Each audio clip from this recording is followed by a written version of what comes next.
విద్యార్థులను క్షేమంగా పాఠశాలకు చేర్చి తిరిగి వారి ఇళ్లకు సురక్షితంగా చేర్చే బాధ్యత పూర్తిగా స్కూల్ బస్సు డ్రైవర్లు నిర్వాహకులదేనని ట్రాఫిక్ సిఐ సత్యనారాయణ పేర్కొన్నారు. విద్యార్థుల ప్రాణాలకు సంబంధించిన విషయంలో ఎలాంటి నిర్లక్ష్యాన్ని సహించబోమని స్పష్టం చేశారు. ట్రాఫిక్ నిబంధనలు పాటించకుండా అతివేగంగా లేదా నిర్లక్ష్యంగా వాహనాలు నడిపే డ్రైవర్లపై చట్టపరమైన చర్యలు తీసుకుంటామని హెచ్చరించారు. అలాగే నిబంధనలకు విరుద్ధంగా స్కూల్ బస్సులను నడిపిస్తున్నట్లు గుర్తిస్తే సంబంధిత డ్రైవర్లతో పాటు పాఠశాల యాజమాన్యాలపై కూడా కఠిన చర్యలు తప్పవని హెచ్చరించారు.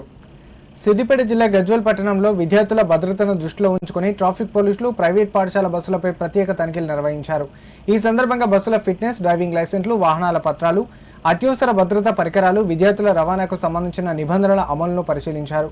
ఈ సందర్భంగా ట్రాఫిక్ సిఐ సత్యనారాయణ మాట్లాడుతూ పాఠశాల యాజమాన్యాలు వాహనాల నిర్వహణ, భద్రతా ప్రమాణాల అమలు, డ్రైవర్ల అర్హత విషయంలో ప్రత్యేక శ్రద్ధ వహించాలని సూచించారు.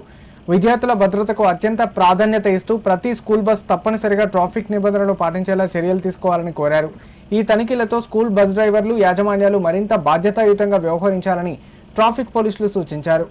ఈ కార్యక్రమంలో ట్రాఫిక్ పోలీసులు పాల్గొన్నారు.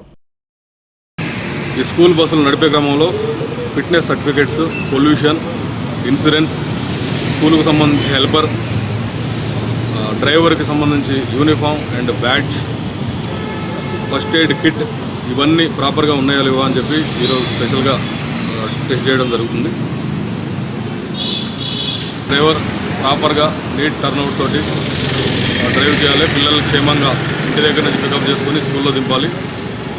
ఈ పికప్ చేసే క్రమంలో ఎటువంటి మత్తు పదార్థాలు తీసుకోకుండా పిల్లల్ని సురక్షితంగా స్కూల్ నుంచి ఇంటికి చేరవేసే బాధ్యత వాళ్ళకి తీసుకోవాలి. ఇంటి విషయంలో స్కూల్ యూనిఫామ్ యాజమాన్యం కూడా వాళ్ళకి ఎప్పటికప్పుడు ఇన్స్ట్రక్షన్స్ ఇస్తూ ప్రాపర్గా అమలయ్యే విధంగా